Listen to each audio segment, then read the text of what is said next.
My name is Lydia Prescott. I'm 39 years old, and the morning I opened my savings account, I learned that panic can feel strangely quiet. I was standing in my kitchen with cold coffee in one hand and my phone in the other, expecting to see the number I had checked almost every week for 3 years. That money had a purpose. It wasn't vacation money or remodel money or some little comfort fund for a bad season. It was the money my husband and I had built dollar by dollar for his surgery, the one procedure standing between him and a future of constant pain. But when the page loaded, the balance was gone. Not low, not reduced, gone. At first, I thought I was looking at the wrong account. Then my phone lit up with a story notification, and there she was, smiling into a champagne glass on a flight to Italy, like life had finally started being fair to her. A few clips later, she was walking through a luxury store, swinging a brand new designer bag like it weighed nothing at all. I remember staring at the screen and realizing the timing was too perfect to be a coincidence. My chest tightened, but I didn't cry. I didn't call and scream. I went back into the account, pulled up the transfer history, and saw it all laid out in neat little lines, small withdrawals over several days. Careful, deliberate. Someone had known exactly how to take my husband's surgery money without setting off alarms too fast. Then I heard her voice from a video she posted later that week. Smug and light like this was all some harmless joke. He'll live. Men can handle pain. That was the moment something in me went completely still. She thought I'd break down. She thought I'd beg. She thought being family would protect her from what came next. She was wrong. Before I tell you what happened after that, tell me where you're listening from and what the weather's like there. I just want to know how far my story can go. 3 years earlier, my husband had walked into our garage after a job with his face drained white, and one hand locked so tight around the doorframe, his knuckles looked bloodless. Ethan Prescott is 41, stubborn in the way good men usually are, the kind who will tell you he is fine while pain is climbing up his spine like fire. He works as an independent HVAC contractor, and that day a ladder had shifted under him while he was coming down from a roof. He did not fall far enough to make the local news, and maybe that was part of the problem. People hear roof accident and imagine either a dramatic funeral or a lucky escape. They do not think about the middle ground, the kind that steals your sleep, your patience, your ability to kneel, climb stairs, or stand too long without your whole leg throbbing. The MRI showed more damage than we expected. The specialist told us he needed complex reconstructive knee surgery, not eventually, not someday when life calmed down, but soon. Insurance was a mess because Ethan worked contract jobs and the claim was being dragged out, and the surgeon we trusted wanted a large payment up front before they would lock in the procedure and rehab plan. So we did what people like us always do. We adjusted. We cut back. We stopped ordering takeout. We skipped trips. I picked up extra work whenever payroll deadlines piled up, and people above me needed someone dependable enough to clean up their mistakes. Ethan kept taking the lighter jobs as long as he could still drive and limp through them. Every tax refund, every overtime check, every little piece of breathing room went into that account. $48,600. I knew the number the way some women know anniversaries or birth weights. It was not just money to me, it was relief. It was sleep. It was the chance to watch the man I love walk across our kitchen without biting down on pain. Around that same time, my older sister Vanessa Shaw moved into our house after a breakup she narrated like a public tragedy. Vanessa is 36, beautiful in a polished, high-maintenance way that made strangers trust her faster than they should. She had lost her marketing job, claimed she was emotionally wrecked, and asked if she could stay with us for a few months while she got back on her feet. I said yes because that is what I had been trained to do my whole life with Vanessa. Clean up, make room, be understanding. I let her sleep in our guest room.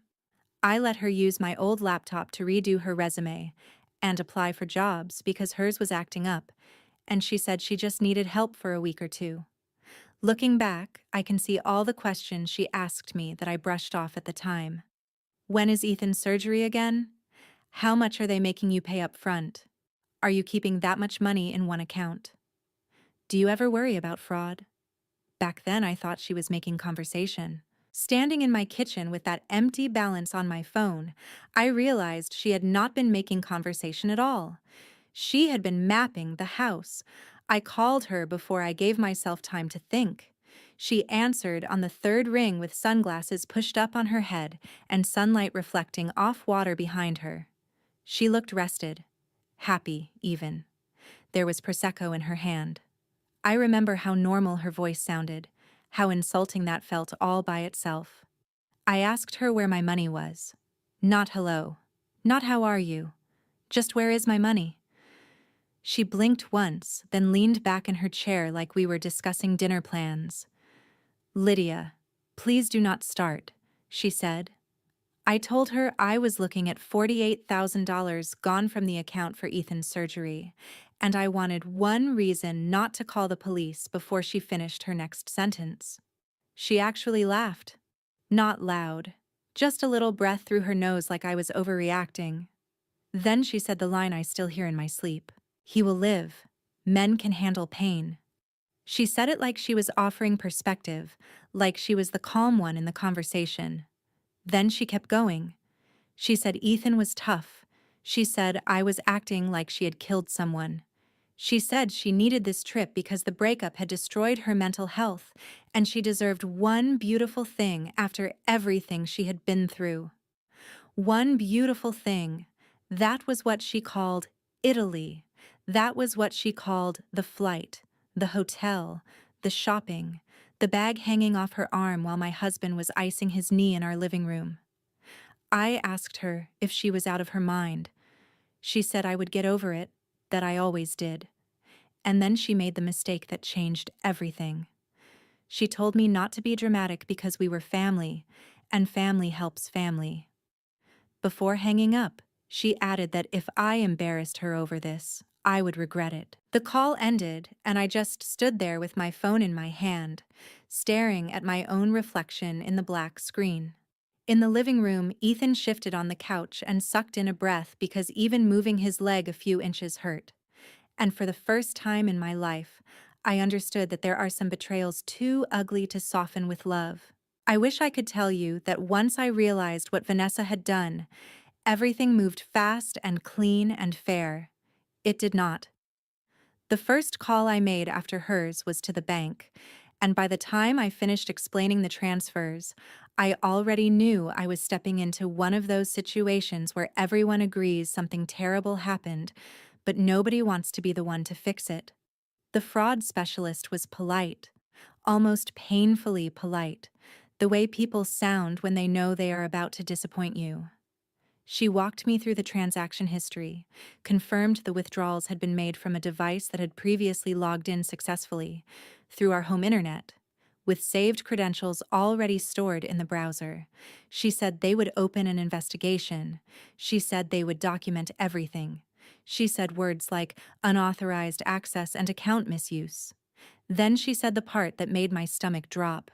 Because the access came from a known device inside my own home, and because there had been no outside breach, no obvious hack, no foreign login, there was a real chance this would be treated less like classic fraud and more like a family dispute involving shared access.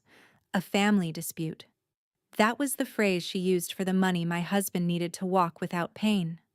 I wrote down every case number she gave me and thanked her in a voice that did not sound like mine.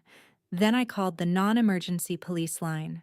The officer who came out later that afternoon was not rude either. That almost made it worse. He listened, took notes, looked at the screenshots, read the messages, and nodded in all the right places. He agreed it looked deliberate. He agreed the timing was suspicious. He agreed Vanessa had no excuse for taking anything from me. But when I asked him if she would be arrested, he shifted his weight and gave me the same kind of answer the bank had.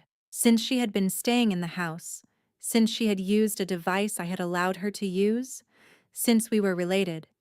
It was not the kind of case that wrapped itself up in one dramatic knock on a hotel door in Rome. He told me to keep every message, every transaction, every post. He told me I might need a lawyer. By the time he left, the sun had started going down, and I had 2 official reports, 3 new phone numbers to keep track of, and absolutely no money back. The hardest call came after that. I sat at the edge of the bed staring at the surgeon's office number on my screen so long that Ethan finally asked me what I was waiting for. I told him I needed 1 more minute. The truth was, I needed a different life. I needed the last hour to not have happened. But I dialed anyway. The woman in scheduling recognized my name immediately. We had spent months getting to that point. Months coordinating imaging, specialist visits, pre-op paperwork, and financial clearances. When I told her I needed to release the date, she went quiet for a second. She asked if we wanted to reschedule. I asked how far out the next opening was. She said almost 5 months. I thanked her because apparently that is what women do when their lives are being torn apart in clean, administrative voices. When I hung up, I realized Ethan had stopped pretending not to listen. He was sitting forward on the couch, one hand braced on his knee, watching me like he already knew the answer and just needed to hear how bad it was. "How bad is it, Lyd?" he asked. I walked into the living room and sat across from him because I could not say it standing up. I told him the money was gone. I told him Vanessa had taken it.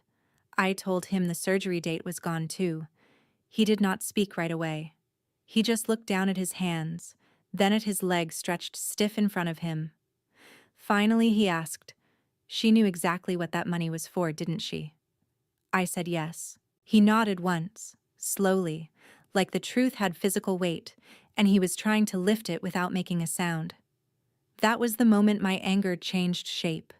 Before that, it had been rage. Hot, frantic, all over the place. But sitting there watching Ethan absorb the fact that my own sister had stolen the one thing standing between him and relief, I felt something colder settle in. He leaned back and shut his eyes for a second, and when he opened them, he did what he always does. He tried to make it easier for me. "We'll figure it out," he said, not because he believed it yet, but because he loved me enough to try. That nearly broke me more than if he had yelled. Over the next few days, the cost of what Vanessa had done showed up in 100 quiet ways. Ethan stopped taking the stairs unless he absolutely had to. He gritted his teeth getting in and out of the truck. Some nights, the pain crawled high enough that he slept in short, angry fragments, waking up every time he shifted wrong. I would lie there beside him in the dark, listening to the little sounds he tried not to make, and think about Vanessa sipping wine under string lights somewhere in Venice. She kept posting too. That was the part that made her feel almost unreal to me. Like no normal person could be that cruel and still document herself smiling through it. Tiramisu at some cafe with gold spoons, a gondola ride at sunset, a rooftop dinner with the caption "Healing looks good on me." I muted her stories so I would not have to see them by accident, but I still saved everyone, every photo, every caption, every location tag. I made folders. I made backups. I built a timeline so exact that even I started to feel scared of how calm I was becoming. Then the family calls started. My mother said Vanessa was not thinking clearly and begged me not to do anything permanent over a temporary emotional breakdown. My father asked whether there was any way we could work this out privately before lawyers got involved. I asked him if he would be using the word privately if the stolen money had been his. He did not answer that. The worst part was hearing people talk like Vanessa's intentions mattered more than Ethan's pain. Like her heartbreak counted as context, but his injury was somehow just unfortunate background noise. By the end of that week, I understood something I had never fully admitted to myself before. Vanessa did not think she had crossed a line because deep down, she did not believe our line mattered as much as hers. In her mind, her needs arrived bigger, louder, and more urgent than anyone else's. That was why she could drink champagne in Italy using the money we had saved for surgery and still call me dramatic. That was why everyone had spent years making excuses for her. And that was exactly why I stopped trying to get her to understand. I did not need remorse from Vanessa anymore. I needed evidence, timing, and a way to make sure that when the fall came, it landed hard enough that even she could not talk her way out of hearing it. After that, I stopped arguing with Vanessa completely. I had already heard enough excuses to know I was never going to get honesty from her, so I started doing something far more useful. I gathered everything. I saved the bank statements, the transfer history, the screenshots from Italy, the captions, the timestamps, the call logs, and every text she sent me. I even wrote down the exact words she used on FaceTime when she told me Ethan would live because men could handle pain. At work, I deal with payroll records and compliance issues, so building a clean timeline came naturally to me. I made digital folders, cloud backups, and a printed file I kept hidden in my desk drawer. I did it because I knew how fast people like Vanessa could start changing the story once they realized they were losing control of it. And that is exactly what she did. To my mother, she said I had agreed to help her while she was struggling. To my father, she called it a loan. To a cousin, she claimed there had been a misunderstanding about money. Every version was different, and every version made her look less guilty than the truth. That told me everything I needed to know. This was not panic. This was strategy. Vanessa came back from Italy with the same smug energy she had left with, talking about how the trip had changed her and how she wanted peace in the family. She acted like I was the one dragging things out, not the woman who stole surgery money and flew across the world with it. I barely spoke to her, and that seemed to bother her more than if I had screamed. She was used to chaos. She did not know what to do with silence. Meanwhile, Ethan was still paying the price for what she had done. He was forcing himself through at-home exercises just to keep his knee from getting worse while we waited for the new surgery date, and some nights the pain left him pale and exhausted. Watching him push through that, while Vanessa posted smiling photos about healing and new beginnings, made something in me turn even colder. Then I found out she was applying for jobs in medical billing and patient accounts, positions that required trust, discretion, and basic human decency. The irony was almost too much. I did not act on it yet, but I saved that information too. Around the family, people were starting to split. My mother still wanted everything handled quietly. My father kept hoping we could fix it over dinner. The only person who spoke plainly was my grandmother Eleanor. She asked one simple question. If it was a loan, why did Vanessa wait until she was in another country to mention it?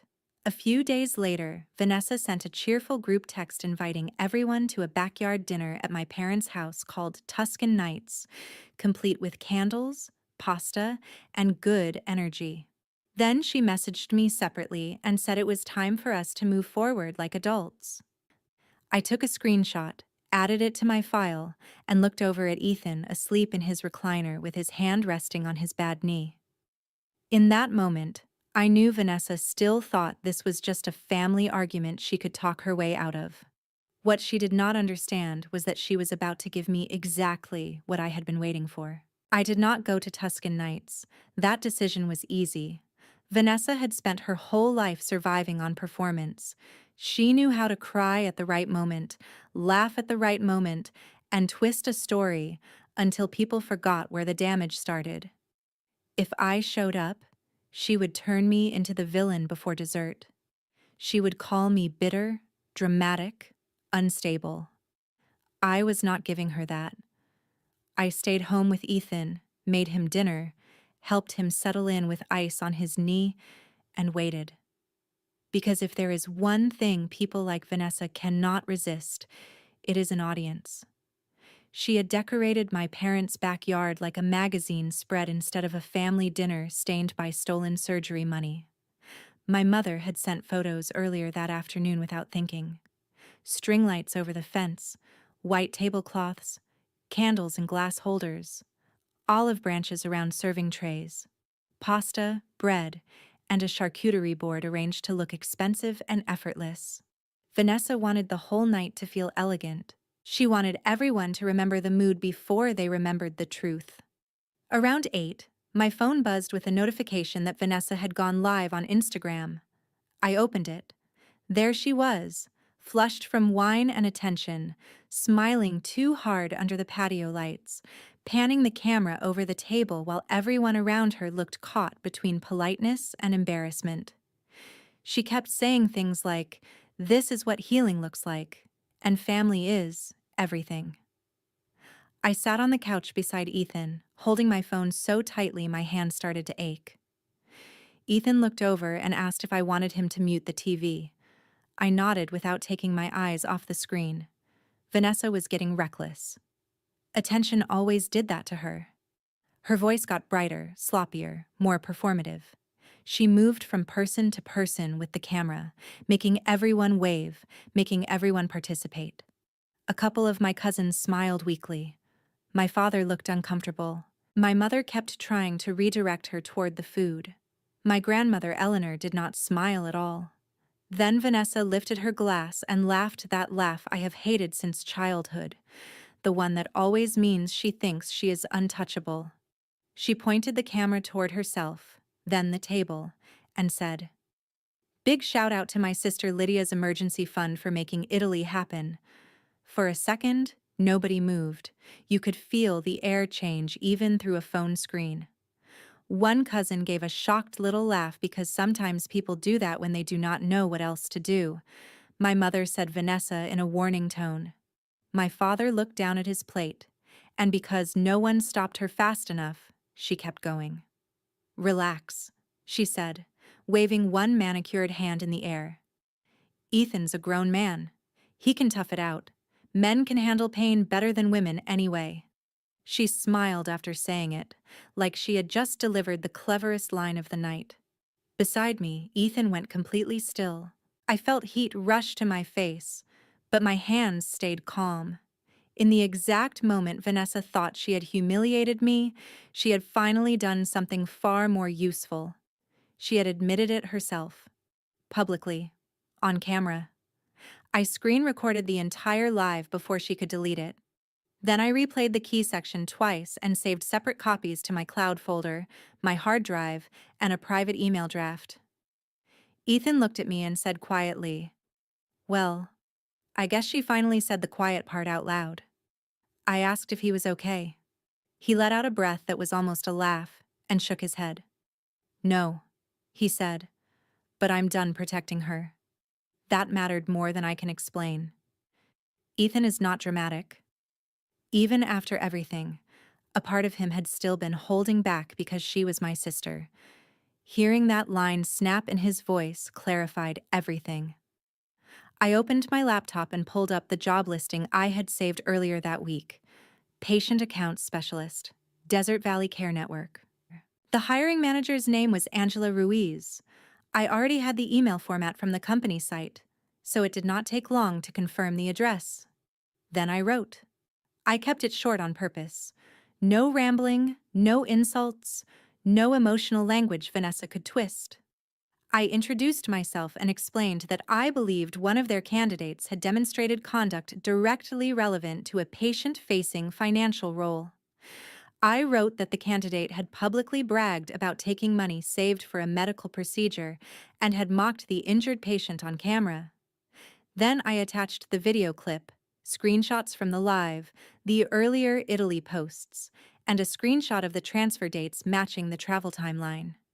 I read the email twice, trimmed one sentence, and sent it. The whole thing took less than 11 minutes.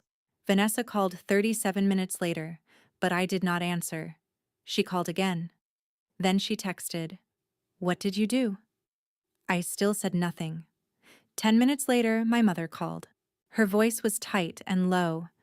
She asked if I had seen Vanessa's live. I said yes. She said things had gotten ugly after Vanessa ended it.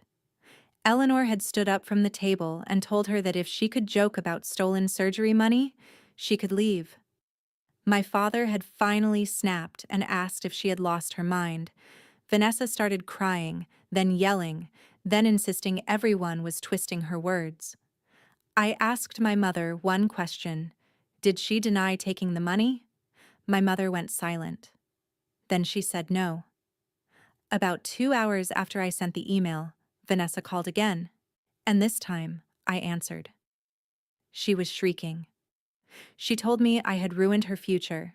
She said Angela Ruiz had emailed her to withdraw her candidacy immediately. She called me vindictive, jealous, and evil. I waited until she ran out of breath. Then I said, "No, Vanessa. You ruined your future the second you stole Ethan's surgery fund and laughed about it in public."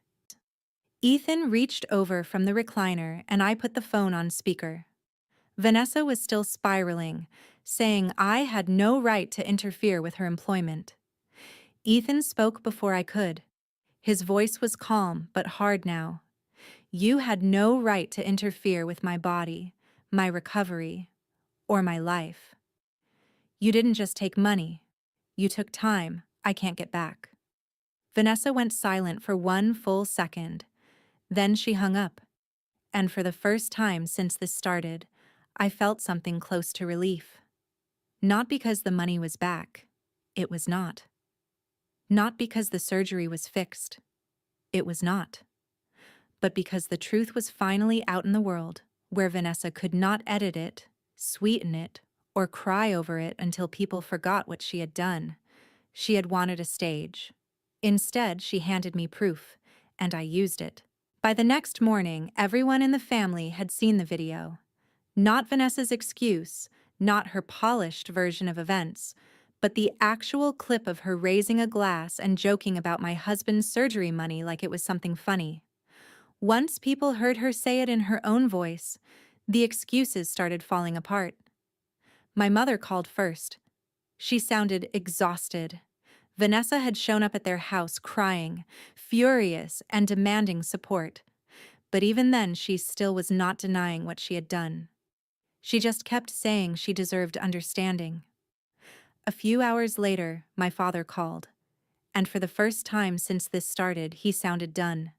He told me they were finished covering for her. If Vanessa wanted any chance of staying under their roof, she was going to start paying back what she stole.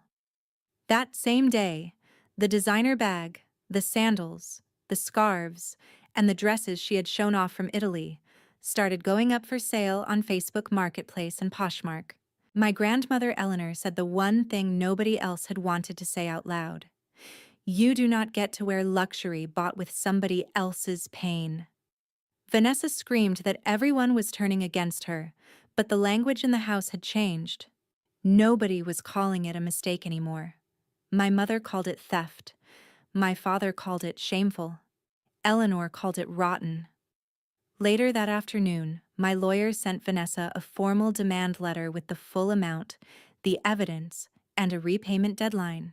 She called me again and again, but I let every call go to voicemail.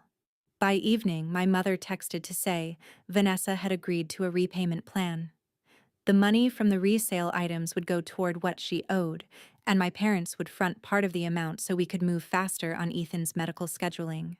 They also cut off her phone bill, canceled the credit card they had still been paying, and told her the only thing they would help with now was therapy. Vanessa tried to run to social media with vague posts about toxic family and betrayal, but it did not work this time. People had seen the video, relatives stopped replying, friends stopped liking her posts. The audience she depended on was disappearing, and for the first time, she could not control the story. That night, I told Ethan about the repayment plan while he sat with an ice pack wrapped around his knee. He listened quietly, then said, "Good." A second later, he looked at me and added, "I'm glad you stopped trying to save her from herself." He was right. That had been my role for years. smooth it over, explain it away, make it easier for everyone else. But Vanessa had already cost us too much. She had stolen money, time, and relief from a man who had done nothing except work hard and love me well. If losing her job offer, her designer things, her parents' support, and her online image was what it took for reality to finally reach her, then reality had arrived exactly when it should have. Vanessa's final collapse did not happen in one dramatic instant. It happened the way real consequences usually do, in pieces. First came the silence from people who used to indulge her. Then the shrinking options. Then the look on her face when she realized charm was no longer a working currency.